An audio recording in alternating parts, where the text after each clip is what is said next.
বুধবার সন্ধ্যায় আগরতলা প্রেস ক্লাবে ইন্ডিয়া জোটের রাজ্য শাখার নেতৃবৃন্দের মধ্যে বৈঠক অনুষ্ঠিত হয়। বৈঠকে উপস্থিত ছিলেন কংগ্রেস, সিপিআইএম, সিপিআই, আরএসপি ফরওয়ার্ড ব্লক, সিপিআইএমএল, গণমঞ্চ এবং টিপিপি দলের নেতৃবৃন্দ। বৈঠকে উপস্থিত ছিলেন বিরোধী দলনেতা জিতেন্দ্র চৌধুরী, প্রদেশ কংগ্রেস সভাপতি তথা পশ্চিম ত্রিপুরা কেন্দ্রের কংগ্রেস মনোনীত প্রার্থী আশিস কুমার সাহা, কংগ্রেস বিধায়ক সুদীপ রায় বর্মন, সিআইটিউর রাজ্য সভাপতি মানিক দে, বর্ষিয়ান কংগ্রেস নেতা পীযূষ কান্তি বিশ্বাস সহ অন্যান্যরা। প্রায় 1 ঘণ্টার বৈঠকে বিভিন্ন বিষয় নিয়ে নেতৃবৃন্দ বিস্তারিত আলোচনা করেন। বৈঠক শেষে এক সাংবাদিক সম্মেলনের আহ্বান করা হয়। ইন্ডিয়া জোট সারা দেশে এবং আমাদের রাজ্যে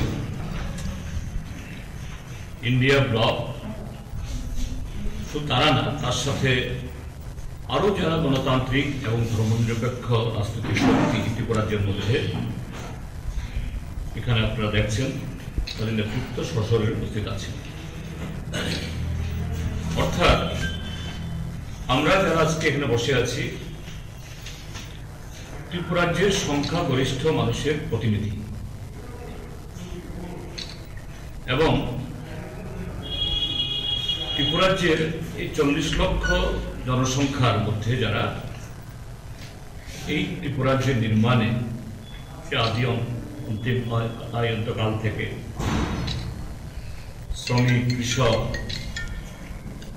তাদের প্রতিনিধিত্ব আমরা করছি। তাদের দাবি দাওয়া নিয়েই আমাদের লড়াই সংগ্রাম। তো এই লড়াই সংগ্রাম এটাকে সফল করতে গেলে পরে দেশের রাজনৈতিক বাতাবরণ অর্থাৎ গণতান্ত্রিক পরিবেশ, সংবিধানের কার্যকারিতা এটা খুবই জরুরি। এটাকে সামনে রেখেই সারা দেশে এবং আমাদের রাজ্যেও